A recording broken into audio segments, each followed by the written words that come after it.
Hey everybody, Bungzy here with another ultralight review on ultralight backpacking. All right, this is my final wrap-up video for my recent Yellowstone backcountry backpacking trip. I hope you're enjoying them.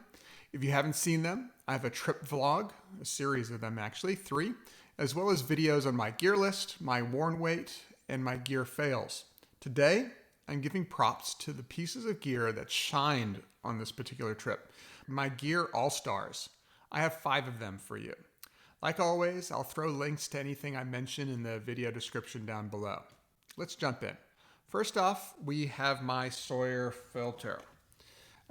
Filtering water kind of blows. This is why we all perk up whenever a new filter comes to market.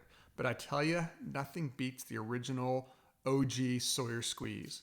Filtering water was a real challenge on this particular trip. Due to record droughts, the water was moving very slowly and it was packed with silt from the rain runoffs. So much so that we actually had to contemplate heading out early because of this. What started looking like chocolate milk actually worsened. As one of you guys joked, it actually looked more like peanut butter at one point than chocolate milk. No filter can make easy work of these conditions, but the Sawyer at least kept us in the game.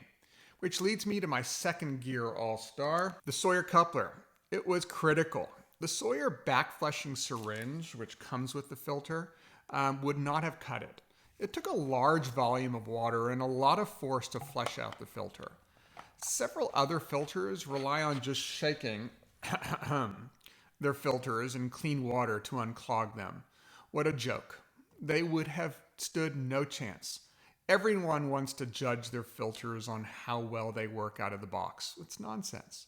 Judge a filter on how well it works after it's completely clogged and you've had to clean it in the field.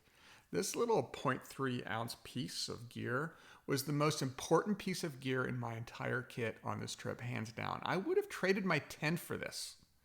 Next up, I have a new food bar for you. Holy S. I love these things. Apparently I'm not alone as they are hard to find. I think it's also a very small company. These are the TRUBARS by True Woman. First up, the tastes and flavors are fantastic. Cookie dough, donuts, chocolate peanut butter cup, lemon cake, and salted almonds and chocolate. Seriously? It's candy, but the nutrition is excellent. They are packed with protein, with around 12 grams of protein each.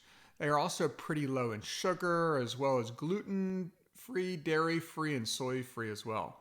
Most companies rely on whey protein, which is fine. These guys use pea protein, cassava flour, and brown rice protein, by the way. But arguably the biggest selling point for us UL nerds is their size and weight. They are noticeably smaller and lighter than any other bars.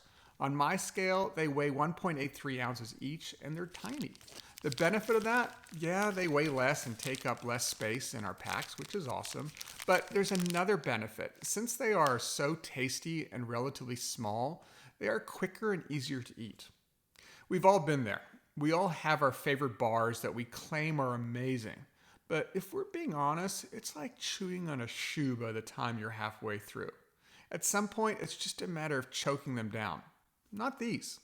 They're delicious and gone in just a few easy bites. Again, links to these and all the other products I'm mentioning in the video description below. Next up is the GoPro Swivel clip. It's a new official accessory made by GoPro. I love this thing. It's deserving of its own video, which I'll put on the to-do list. Here's the cheat sheet version. The clip force is super strong, which allows you to confidently just clip it to your shoulder straps. This makes using it and storing it effortless. Great videos start with great content. If it takes effort to access your camera, whatever camera you're using, you're gonna miss content. The clip also allows you to record while you walk from your shoulder strap. It's super sturdy. So you actually don't even need to access your camera. Leave it there on your shoulder strap and just hit the power button and the GoPro automatically starts recording from your shoulder strap. You won't waste a second. It makes recording effortless. Because it swivels, it can also be positioned on the ground like a mini tripod. I'll walk you through all the shot options in a standalone video down the road a bit because they're quite quite a few others that you can pull off because of this clip. My next and last gear, all-star, were my Dirty Girl gaiters. I actually ran a little experiment and left them at home for this outing. And man, did I miss them. Not only were my socks filthy, but I noticed they had more wear on them than usual due to the abrasion from sand and whatnot that made its way into my shoes. People complain about the durability of their socks at times. You will get far more mileage out of your socks and insoles, for that matter, if you wear gaiters. Also noticed that the skin on the soles of my feet was more tender than usual. We're not talking blisters, but the sand and debris does slowly work away on your feet. So, theory proven. Gaiters are worth the trouble.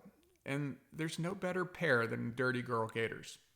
By the way, one of my oldest videos, in fact, compares Dirty Girl gaiters to Ultra's house brand of gaiters when used with Ultra shoes. Check it out if you're looking for some old school Bungzy. And those would be my gear all-stars. Again, I have the relevant review links and product links in the video description down below. Well, that's all the time I need. Let's make the dismount ultralight as well, so bye for now.